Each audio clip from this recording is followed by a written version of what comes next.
Well, my sincere thanks to the committee and all of you, those who furnished my transportation, the invitation, of course. I'm so happy to be here because this is really a Sahavas. The intimacy of give and take of love. I've seen nothing else here, and that's all we're here for. Baba said, when I drop my body, I will live in the hearts of my lovers, and I will go from heart to heart. That's what I see here, that's what I feel here. Baba also said, I have come to sow the seed of love in your hearts, so that in spite of all superficial diversity, which your life and illusion must experience and endure, the feeling of oneness through love is brought about amongst all the nations, creeds, sects, and castes of the world.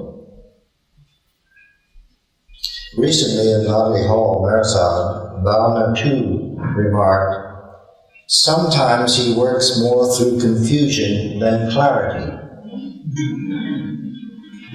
This gives me the courage to continue. If what I say brings confusion to you, never mind. As a member of an endangered species, a piece of old broken down furniture, not to be equated with those antiques in our Baba's modeling. I would mention another quote from Baba given at the 1958 Sahavas at Muir Beach Center. Baba said, though I am the avatar, I am past 60 and can no longer depend upon my memory, like any worldly man past the age of 60. What a divine sense of humor. I trust that as a worldly man well past 60 years, you won't mind my reading some of these remarks. This is a little memory of things long past, of Peg Andy's meeting with the Avatar, Mayor Baba, May the 17th, 1952.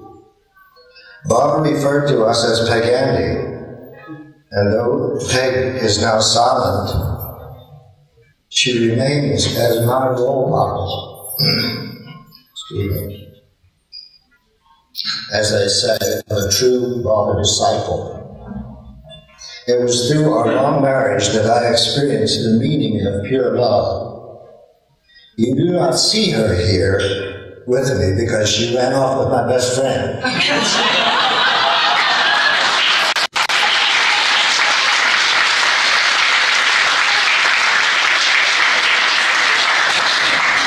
Make no mistake, she's here. Peggy first came to know Baba from a photo published in a Sunday paper. This was in 1932.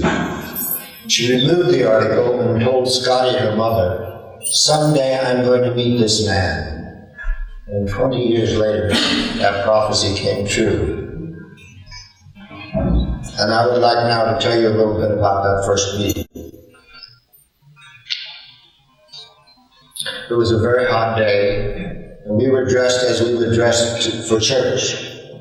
I had a coat and tie, and Peggy was dressed in a linen suit. And you ladies know there's not much hotter than that. We stood outside the barn and waited, a small group of us, possibly a dozen. And I don't know, the apprehension and the concern about meeting it, even a celebrity was not there in my mind and in my heart. I felt I was just waiting. I think if I had come to any realization of what was going to happen, I probably wouldn't have been able to go into the barn. But Margaret Crass came to the door, opened the screen door, I can hear it squeak now, and said, Peggy Muir, and Peggy went around, up the steps and into the barn. This was the only time in our long years that we had ever had an experience of Baba not being together. And I was wondering what's happening in there with Peggy. Well, what happened? Peggy had mentioned on several occasions that she said, I would be so happy if I thought that I had got one soul just a little closer to God. So when she went to Baba's chair, he told her, you have brought many souls to me. Now, she didn't want this as an ego trip. She wanted this was because of her great love for people and for her great love for Baba. And nothing he could have said to her would have pleased her more. Before I knew it, my name was called. Peggy went out the other end of the barn. I went up the steps, the door opened, and I looked. You all have been, most of you I'm sure, have been to the barn, and where that gold-covered high-back chair is there near the fireplace. I saw Baba. And I ran to him. It must have looked silly, running in a building. It was only, I think it's 15 paces. But I couldn't get to him soon enough. Unfortunately, it was one of those very few times that my ego wasn't in charge. I didn't think about who he was or what he was. I just ran to him, and I just grabbed him in my arms. And I remember my right hand was over his left shoulder, and our faces were this close. And I looked into his eyes, and I wish I could describe that.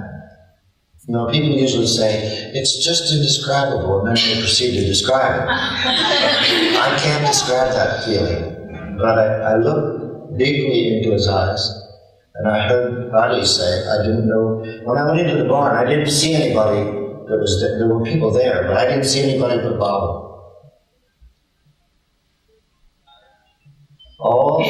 All the people that I ever had loved was there in one package and more. It was such... See, there I go. Trying to describe the indescribable. As I looked into his eyes, I heard Adi say, he loves Baba very much. And I started to cry, because that was the first time that I knew that I loved him. And I even thought about getting his sadra wet. Tears were really flowing. And then the next thing, I heard the same voice say, Baba loves him very much. And I think if I had gone totally deaf at that moment, I would have heard everything I wanted to hear. If I had, I would have complained about it. And then as I continued to look into his eyes, Baba just seemed to disappear. And this is a very difficult thing to try to explain that you might see it. There was a human form, and I knew that person was very old. And that form was sort of wrapped.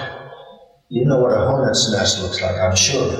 It looks, it is so dry and brittle that you see, it's, if you just touch it, it seems as though it would just go poof, that would be it. And this, whoever it was encased in that kind of wrapping. And I didn't really see the person, but I was trying to tell that form, don't worry, don't be upset. I'm here, I'll take care of everything. And I was concerned that that individual didn't hear me or couldn't understand me, and I was trying so hard to get that across to that person. And the next thing, Baba's face, his eyes came back into view, and then I was excused. I never have understood what that vision, or whatever you want to call it, what it meant. I have ideas, but I better not bring them up because I don't really know. And I was excused. I went out the beach side of the barn. I don't remember anything else of that whole day. But I had that feeling of relief when I first embraced him that I had when I was just a child and I was lost in my own little town. It was almost dark, summer evening. And I was very frightened because I thought I would never find my way home, and I didn't know where I would sleep or what. And I was crying and very upset. And I came to a church, and I recognized the building because we would travel on a streetcar past that church to go out to the summer park. I knew I had to go this way to get home. And that was the kind of relief I felt in his arms in the first embrace. It's the nearest thing I can come to tell you about that. So I was going to go into some of the things that happened to us in 56 and 58, but since I heard that we're going to go into those things with the panel tomorrow, I'll save some of those. But there was no conversation in this first meeting. Peggy said nothing to Bob, I said nothing to Bob. It was one of the very few times I had enough sense or enough intuition to keep my mouth shut. There wasn't anything to add to his gift of grace. How can one express the bliss of the embrace of the applicant? We have known his love on every level to which we could respond. The infinite cannot be limited to the finite. His love is more than our hearts can hold. His compassion beyond imagining. By his grace we learn that he is love. The idea that I had met God in human form was overcome by his humility, his humanity, pardon me. The fact that he was God was no concern of mine. I said later, if he had been a garbage man, it wouldn't have made any difference to me. I didn't love him because he was God. I loved him because he was who he is. There were no conditions to be met. There were no qualifications asked for. It was just a total flood, immersion of pure love. I've never imagined such a feeling before. His love is not ordinary. He doesn't say, I will help you. He says, I will. And so, from that point on, over many years, we were in a lot of storms. A lot of them. But with the captain like him, you can go through any storm. Now I would like to go to the 1969 Darshan. Because it was at this meeting in Gurprasad, Pune, that I first began to feel his divinity, his power. And this was, of course, without the form.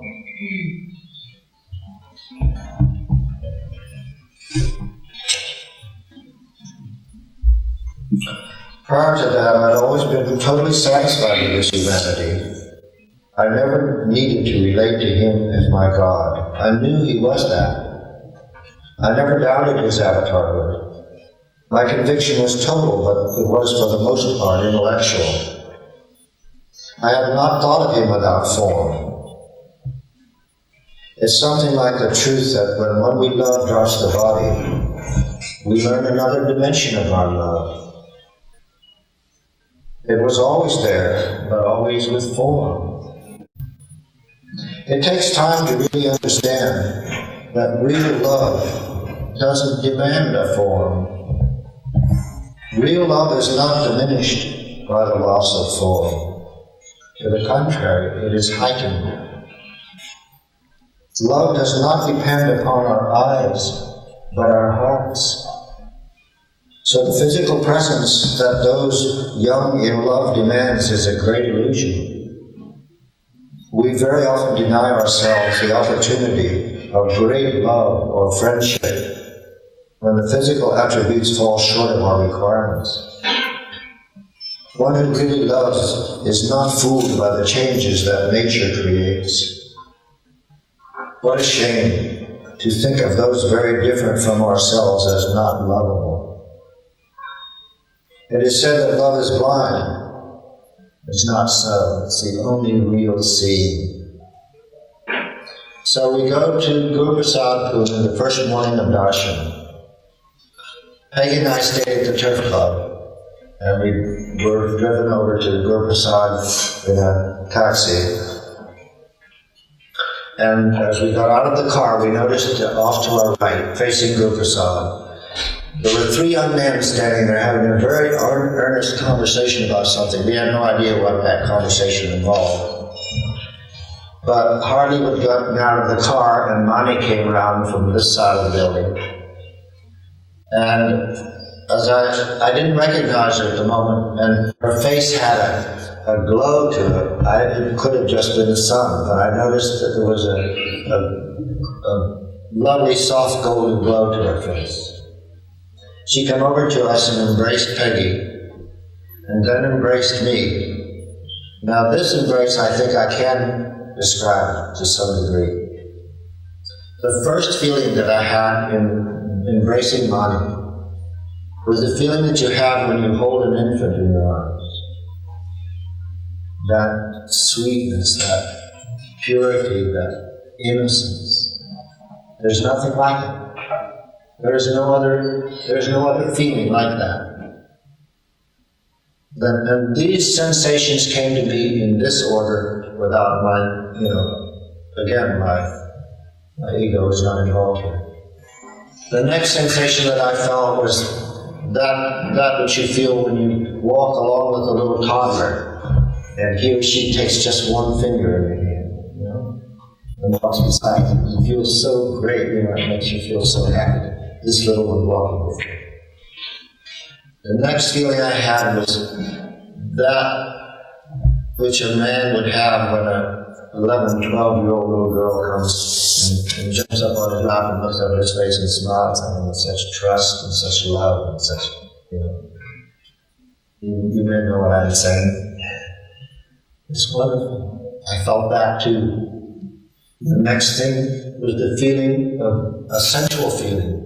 I felt Mari's back and the softness of her dress or sadra, whatever she was wearing. The silkiness of it. And there was a sensual feeling, but no lust. I felt like a young man holding the young lady that he loves. And then the next one was that which you feel when you embrace a little one side.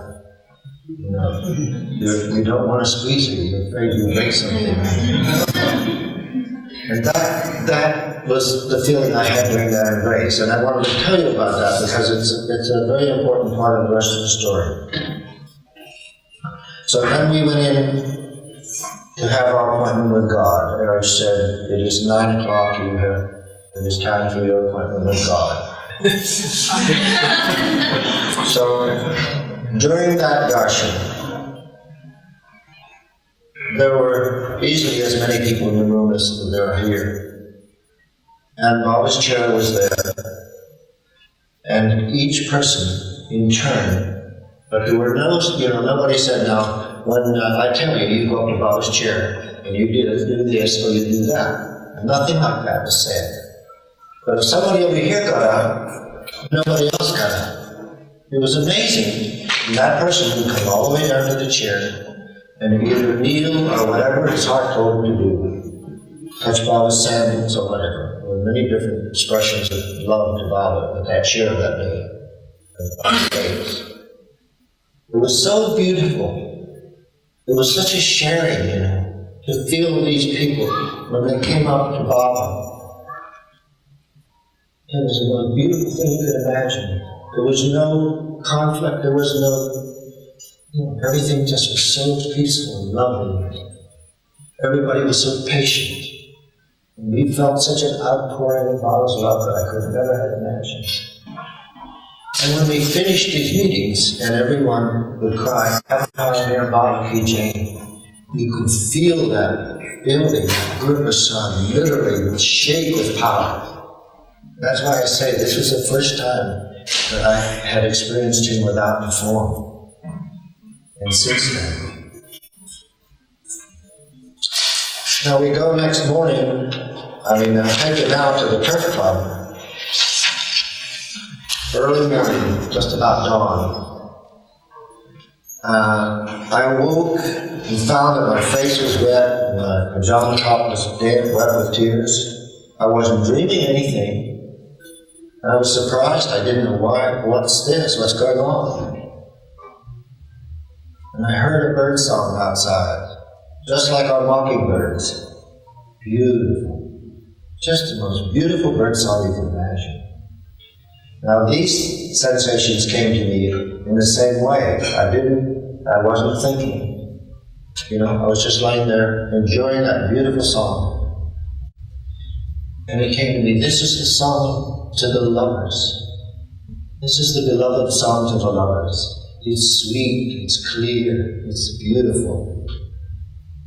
The next sound I heard was a cathedral bell. St. Vincent's Cathedral is very close to there. I never saw the building, but I heard the bell.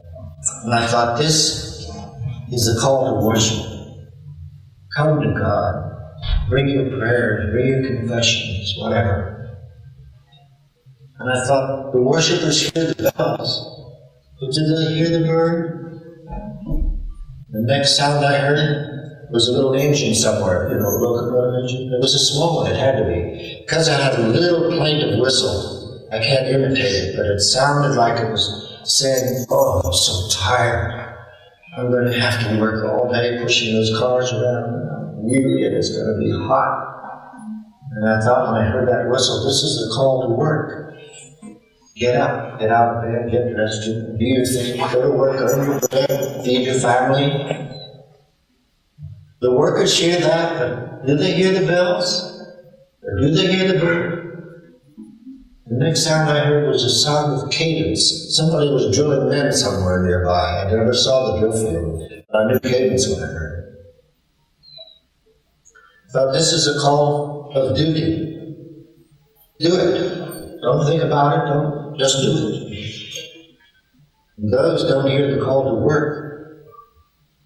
They don't hear the call to worship, and they don't hear the bells. Only the lovers.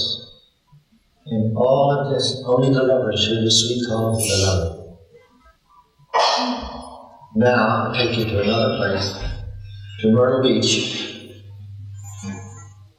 About a year and a half later, Peggy and I got to the center, and we met one of these three young men that I mentioned earlier.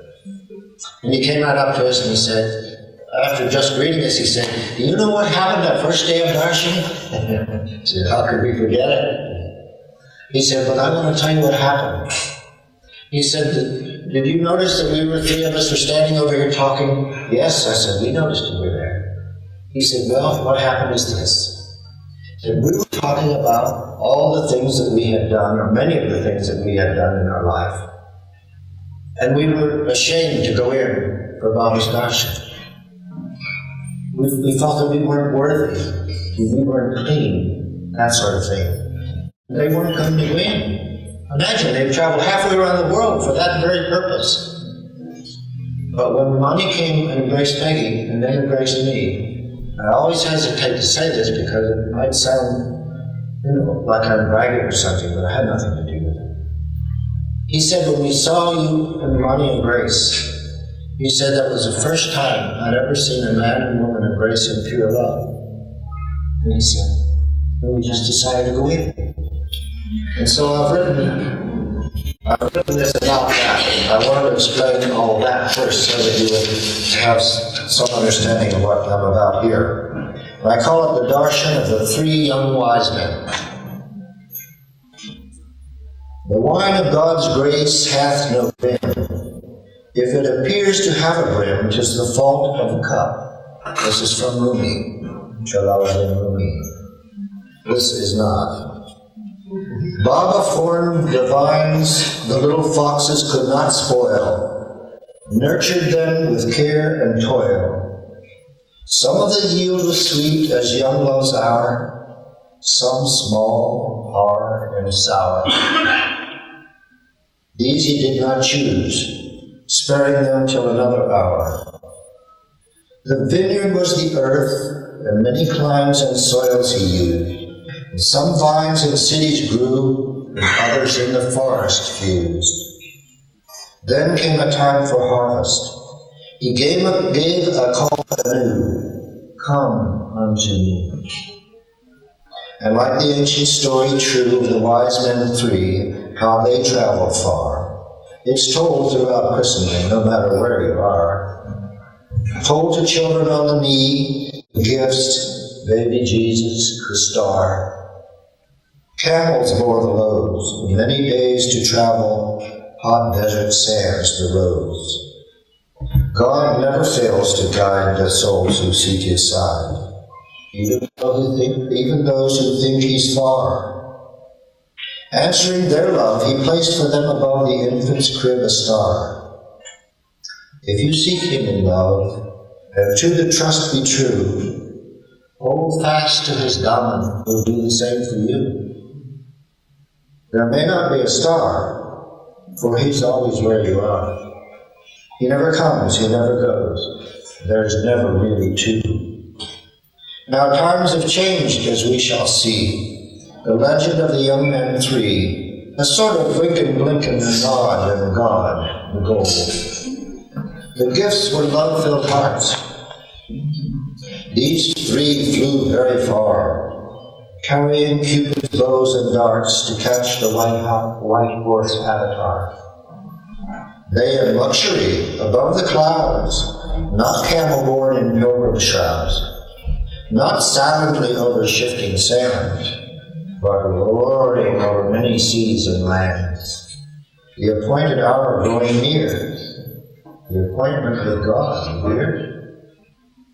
Bombay, gateway to India, flying done, the path grows steep near the ancient one.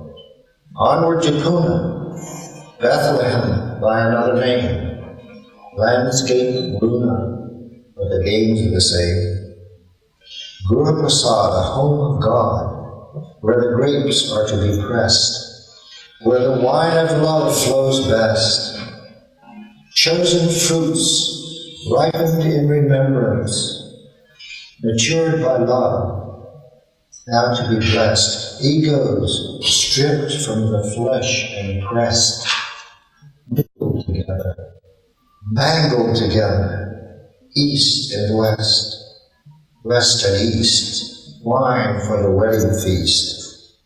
Now our three friends stopped to count the sins that they had done, thought that they had spent the whole amount on foolishness and fun. Sure, they had failed the Ancient One. The failure was not knowing his compassion, always flowing.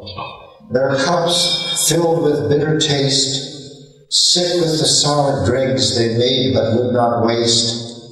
They would not throw the bitter gall and take the empty cups to him for cleansing, filling wall to wall with the avataric tide.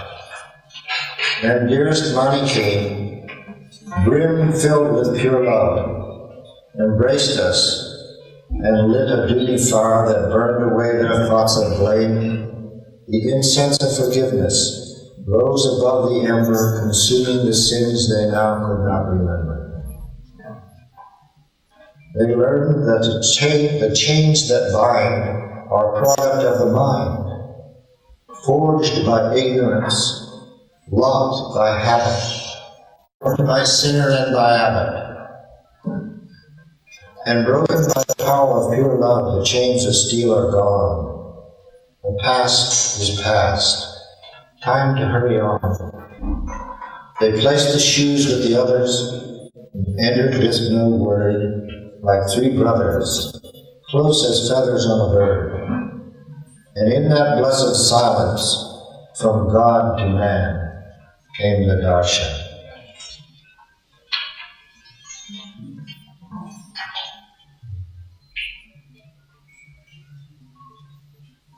Another incident that I might mention. This stage arrangement reminded me of all this. Shortly after we returned from the 1969 darshan, we went to San Francisco, and during the course of that visit, we were told that we were supposed to give a talk over at Berkeley. Now, this was in 70, early 71, I'm not sure. Maybe somebody here was there. Well, a couple of old squares like us, we thought going to Berkeley was like, it was a terrible prospect. We were quite upset because, all the news we got from that part was of unrest and drugs and, the whole thing. The room was very much like the same size. And they had lights there, and they had a microphone here, 2 chairs, and the people started to come in. And I thought, good Lord, I think some of the original bag ladies were there. At least that's the way we saw it, you see. And boys with big scarves, scraggly beards, and all kinds of clothes, and the whole scene, as they say. And I sat up on the stage, and I thought, the more I looked around, I thought, what am I going to talk about? I couldn't imagine that I could talk about anything to this group that would have meaning to them. And the minute came closer, and finally the moment of truth. Peggy's sitting next to me here, and she's whispered to me, "Do you see those boys up there in the balcony?" I looked up, and here were 6 young men sitting in a row. She said, "If there's going to be any trouble, that's where it'll start."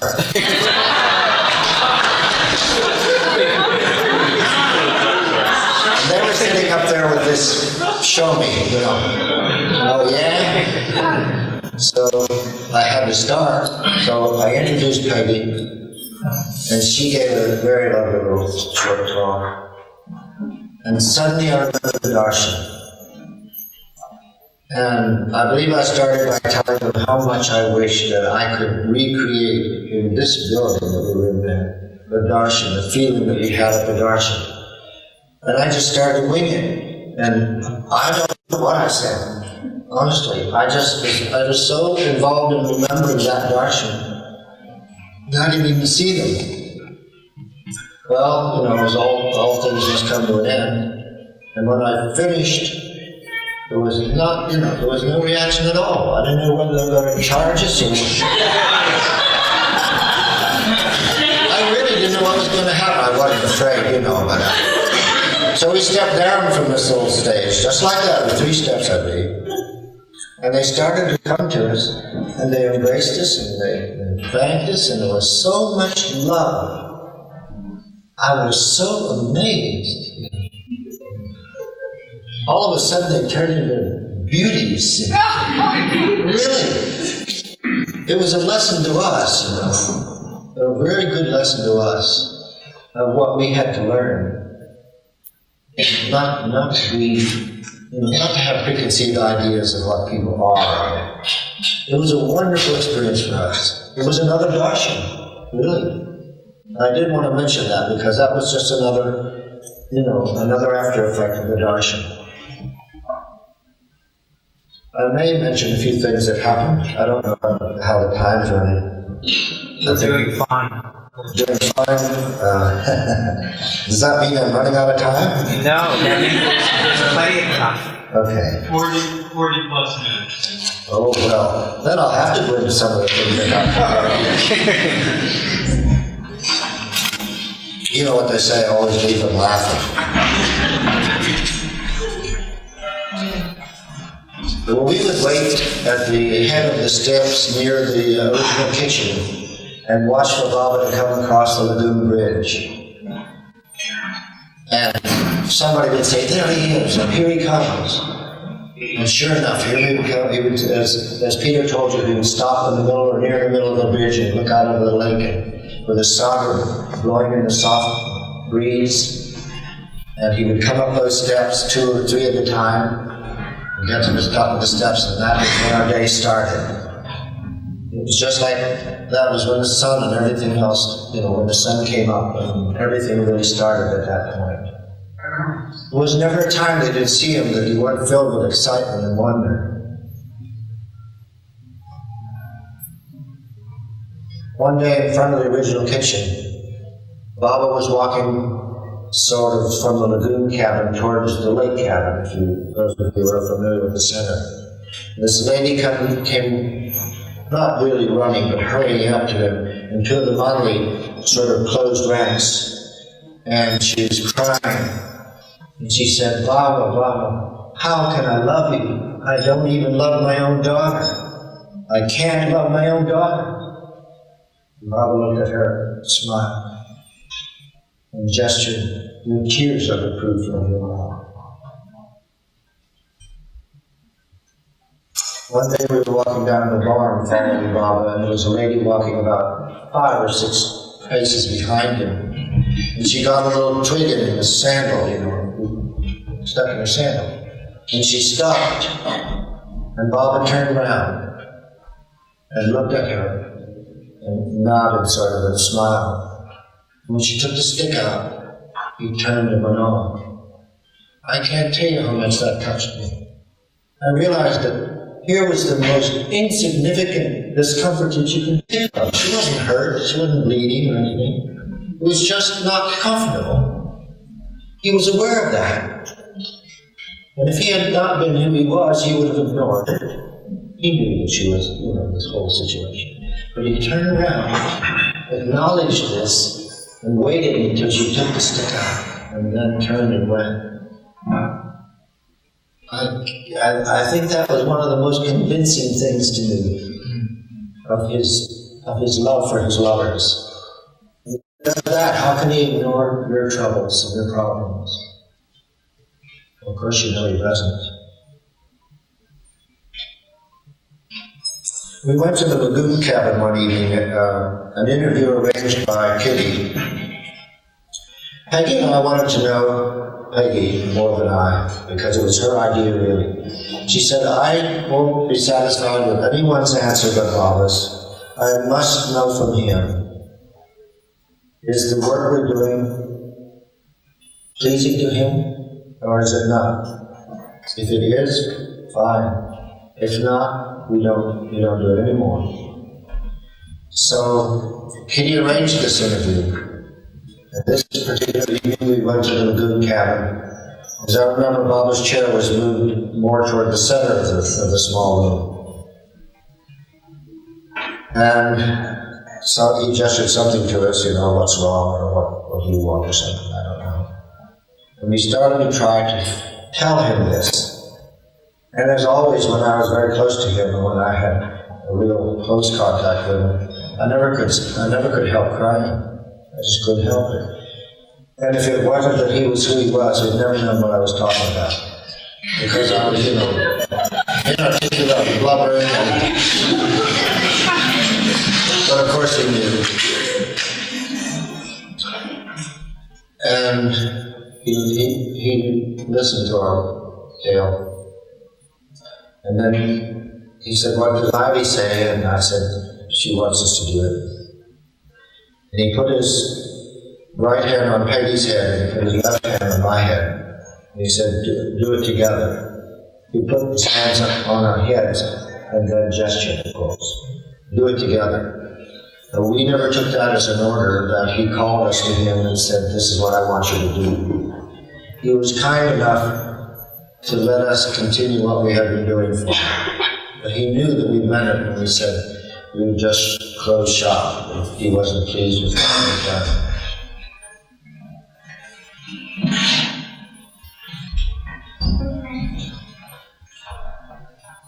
We went to Brookgreen Gardens one day. Baba went in the car and we went in a bus. And we got to the gardens, it's changed somehow. But we went to a well that was in the center of the entranceway. There was a few small, low steps like this, and then there was a well here. And Peggy and I was standing right by the well. I had my camera ready. At the center it was very difficult to take pictures of Baba because it was either deep shade or, you just get a beautiful shot and a woman's straw hat or something would be waving in front of the camera. It was always some kind of thing.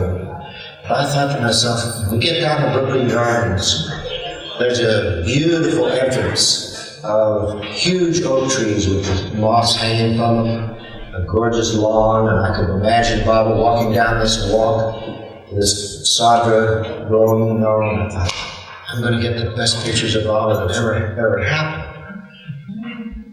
So at the entrance now. Baba got out of the car and walked straight over to us, and I'm taking his picture, see, as he comes. And he walked right up to me, and he held his hand out like this, and he sort of tilted his head a little to the side, and he smiled. I'm watching him through the camera, see. And he just, I always describe it as a devilish smile. He turned his head a little to the side and smiled, and then he went on. But in this well, there was 7 million little frogs, and they were just carrying on, little peepers, making a real lot of noise. But when Baba walked up to that well, they stopped. Everyone, there was not a single frog, made a single sound. And when he walked away, they started up again. Yeah, that's true. Okay, so he went on to the entrance, and I'm running across the lawn so that I can get a pan of Baba and the lovers following behind me. Beautiful. Well, I got chewed out for walking on the grass. There's a lot of walled gardens in there, and you go from one into the other. It's sort of like a maze. At one point, I was on this side of the wall. Bob was on that side of the wall. He's sitting on the ground, leaning up against a tree that's about sunken down. He's sitting there comfortably with legs like this, and he's telling all of them about the Buddha. And I'm back here on the other side of the wall, and I can't hear a thing. The moderator is interpreting Baba's gestures. I can't hear any of the discussion at all. I cut off. I cut myself off. All afternoon, I spent getting these great pictures. So after we went home, of course, I sent the film to be processed. They came one afternoon while I was at work, and I got home with a stack of film. Trip. I hurried upstairs. I couldn't wait for Peggy to come home from work. I got the projector out, and I put the film in, pulled the blinds, turned out the lights, and turned it on. I watched some of the other shots that were taken on the center, and everything was fine. I came to the Brookgreen Gardens Park. Here comes Bob out to the camera. Put his hand out, smile. Zilch. There was nothing. The screen was total black, just black, or nothing. I thought, it'll come on. It kept turning, and it went almost to the very end of that whole big thing of film. And the very last thing was some of my friends going into Ivy Deuce's house in Washington. And so, there was nothing wrong with the film or anything. Because there were good, clear pictures at the very end, just about maybe 10 seconds of it. This was going to be the epic, the greatest.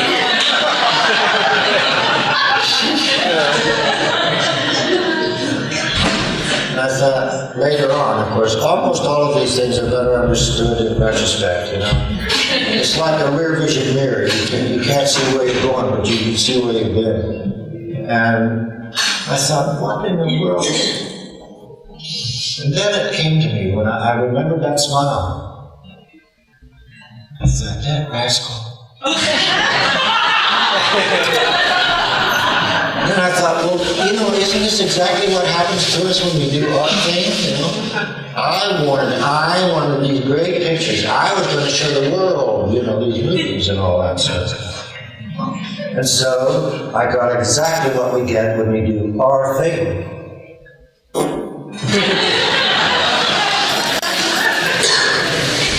But the lesson that I learned from that was worth far more than the pictures would have been, as far as I was concerned.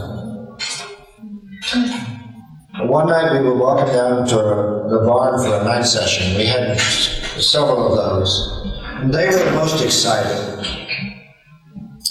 We were walking along the side of the path, the walking path down to the barn.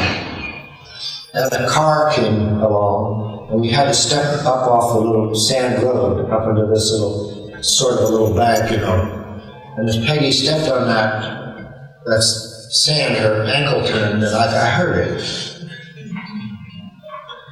And she said she had hurt her ankle. And she walked the rest of the way to the barn, sat through that whole maybe 2-hour session, never said a word. And when we went to leave the barn, she couldn't put any weight on her or anything. So we took her from the barn, we put her in the car, took her to the lagoon cabin where Baba was holding court. And we took her lifted her into the lagoon cabin. And there again, Baba asked something about what's the problem, something like that. And somebody said, Peggy has turned her ankle and it's very painful.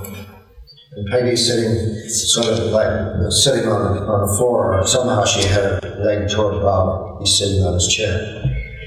And Baba said, where does it hurt the most? And Peggy put her finger right on the ankle bone where she felt it was the most damaged. And Baba reached down and put his hand over her ankle. And it never hurt again. She walked out of there, it was perfect fine. She never had anything but a memory from that. So, I always said he doesn't perform miracles because to him there are no miracles. Whatever he does is natural and ordinary to him to do. But not to us. To us they're miracles, and that to me was one of them. So I must tell you this before time runs out.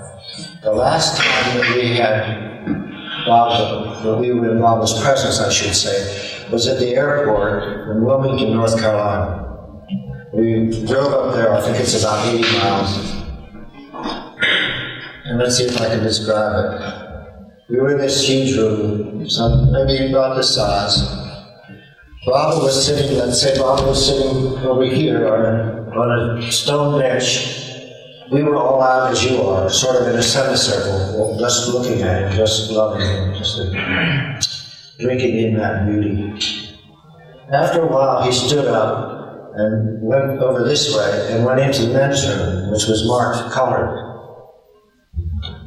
And I don't know why. I really didn't think about it, but I noticed it. Then he came out of the bench room and went over to that side and sat on a stone bench over there. And Peggy and I were standing at the rear of the group. Baba was to our left. And suddenly we heard somebody say, Peg Andy, and we looked around and here, I forget which one the Mali it was, and motioned for us to come to Baba. So we hurried over to him, and I really don't know how we did, but I know we didn't stand, upright. We didn't stand straight up and before him. I know we didn't kneel, but I can't remember what we did do, but I know we lowered ourselves. And because Baba clenched his fists and held them very close to our faces and looked into our eyes and said, the Mali said, hold fast to my daman. You can see the white knuckles, Hold fast to my daman with both hands. And then he would go over to Peggy, right up to her face, and then back to me. Hold fast to my daman with both hands, no matter what happens. And another couple times, then we were excused. And very shortly after that, Baba went out to the tarmac to go into the plane to leave us. Those little steps, those little metal stairways that they put out of the plane in small airports so you could get into the planes. But we were standing just at the foot of those stairs. And when Baba came over and started to ascend the staircase, so to speak, to get into the plane, I reached and took hold of his sadra, the hem of his sadra, and I held on to it as long as I could without, tugging on it. That was my last touch of Baba. And then he got into the plane, taxied down to the end of the field, and they revved the engines, and they raced up the field, and we saw Baba at the window, and waving to us like this, and off he went into the clouds. I guess this has kind of been a mixed up thing I've been giving you, but There were many years that followed all of that.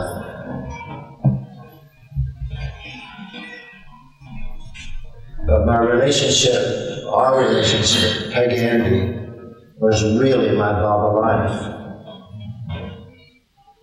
She was my link to Baba, and it was a very strange way that we met. It couldn't have been coincidence. I wonder if anybody wants to tell that.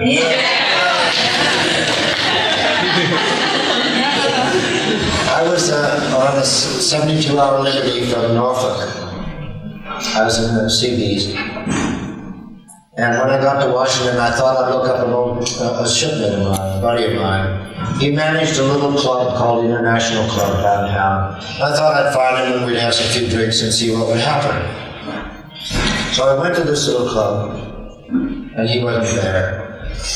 And some of the people that had been his employees said, well, he'd probably gone up to the 400 Club. I never heard of that place. It was very close by, so I went up there. And I stepped into this.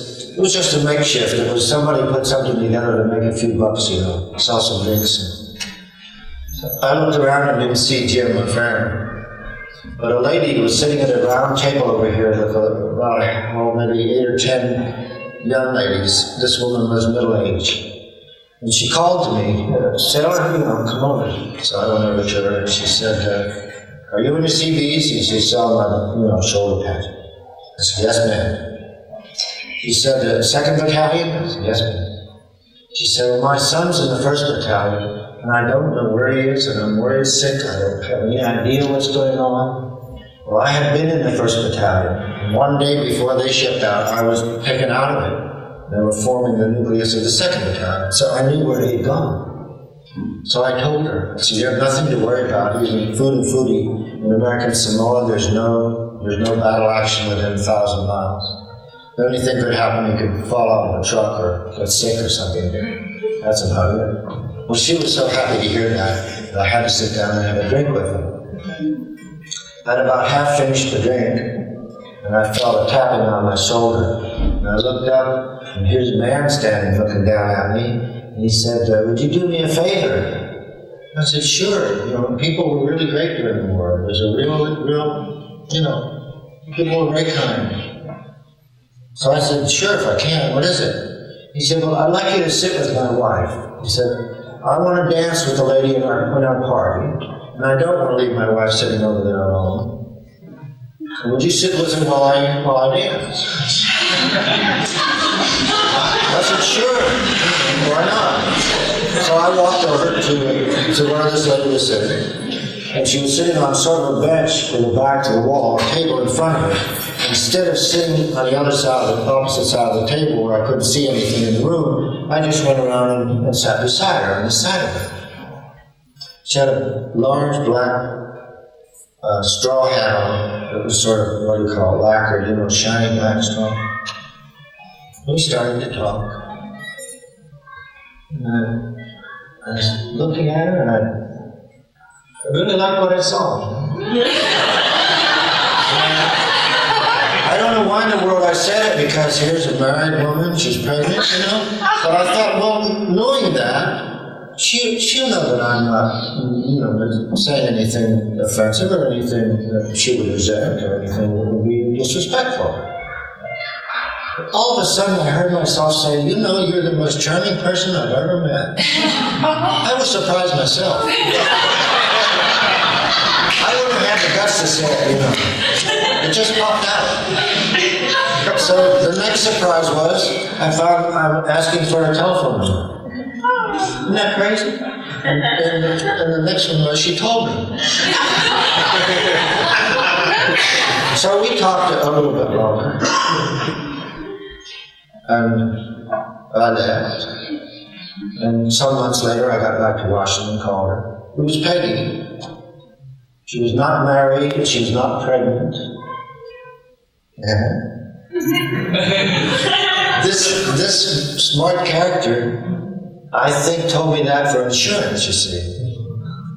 He felt that if I felt that she was married to him and was pregnant, being a sailor that he'd never seen before, that I'd at least use some discretion to treat her with respect, which I did. And I'd been to Washington at that particular time, but I couldn't find my buddy. But, was this coincidence? Well, if it was the happiest coincidence of my life. I don't know, I'm just about run dry for now.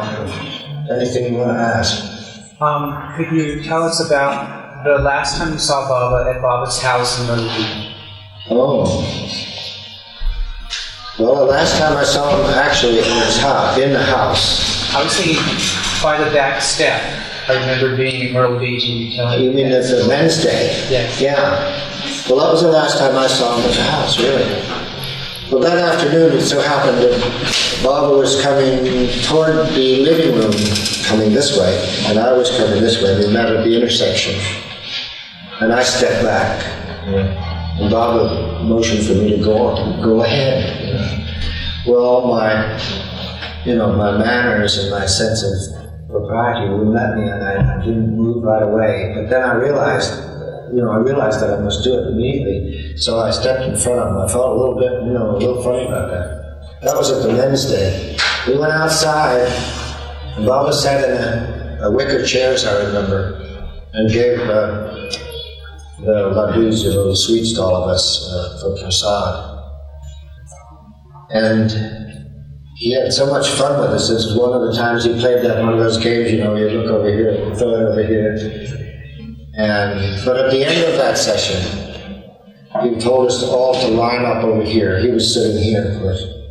He said we were all to line up and come by and kiss him and go.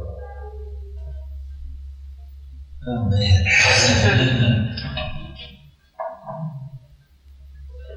I think what I want you to really remember about this is that those of you who did not have that blessed privilege of embracing him, looking into his eyes, as I did at Jane's house when Adi gave a talk one time. We were a little bit late, and the whole crowd was in Jane's living room, was packed. And Adi was sitting here looking toward the crowd. And we just got there in time. We're sitting here, you see. Adi began his talk, and he would look over at us every once in a while. And, I thought he was just acknowledging the fact that we were there and including us in with the rest. But he would look over another time and a little bit longer this time. And this kept going on. And I've always had been fascinated with Adi's eyes. He had the most unusual eyes I think I've ever seen. Unusual. And I was sitting there just looking intently at Adi's eyes, and suddenly Adi was not there. But I saw Baba's eyes very clearly, and Baba appeared to be looking through a hole, a rectangular hole in the thick oaken door, and he was just looking through that door at me. And then that disappeared. So after the talk, which was really wonderful, we were driving to the motel. We stayed in the motels at those days because a lot of the youngsters that came to the center just couldn't afford to go to motels, so we figured that was the least we could do, So we were driving back to the motel, and Katie said, "I want to tell you something." I said, wait a minute, let me tell you. Like two little kids that found the fathers. So I insisted I tell her first, so I told her what I'd seen. And at that same time, Peggy saw Baba standing there in full form. And when we told Adi about that the next morning, he was so thrilled, he was so excited. Yeah. The only other time I think either of us saw Baba was in New York some years before that. We were in Ivy's apartment in New York, and it was a studio apartment, something with a very high ceiling and a balcony around this side. We're sitting there, I don't know why, we were waiting for something. And Peggy said, "Did you see that?" I said, "What?" She said, "Did you see that man walk across the balcony and went into that door over there?" I said, "No, I didn't see him." She said, "I'm watching to see if he comes out again." She said, "He had a long white robe on." He didn't reappear, but I'm sure it was Bob. Yes, dear. Two things. Can you tell about when you first heard about Baba until you met him? And then you said Peggy asked about some work if it was pleasing to Baba. What was the work? We were Sufi preceptors, and we worked at that for about 30 years. I didn't want to get into that. I don't mind you asking a question.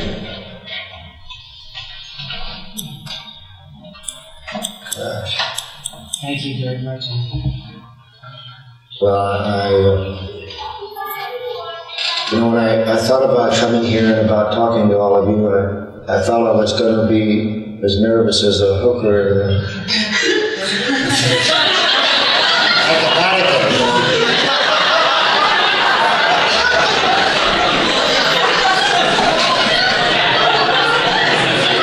As a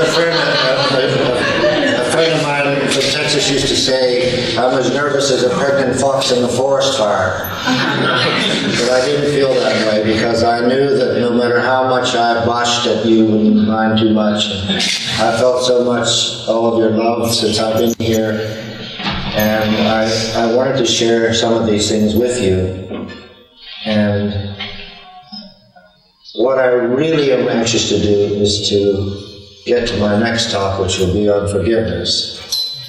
So I thank you for your patience. Yes. I'd like to talk about some of the things you mentioned at the men's meeting on Monday. You mentioned what? At the men's meeting on Monday? Oh, no. That was just for the men's meeting. That was for the men. The women know all those things. They don't know the jokes. The best way to handle something like that, in case you need it, you say to the person, will you forgive me for not answering that question? Okay. And he says yes, and I said, then I forgive you for asking.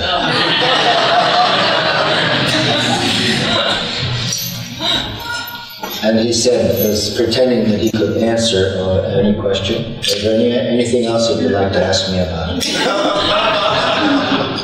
How's that for gall? Well, again, I thank you all for bringing me here.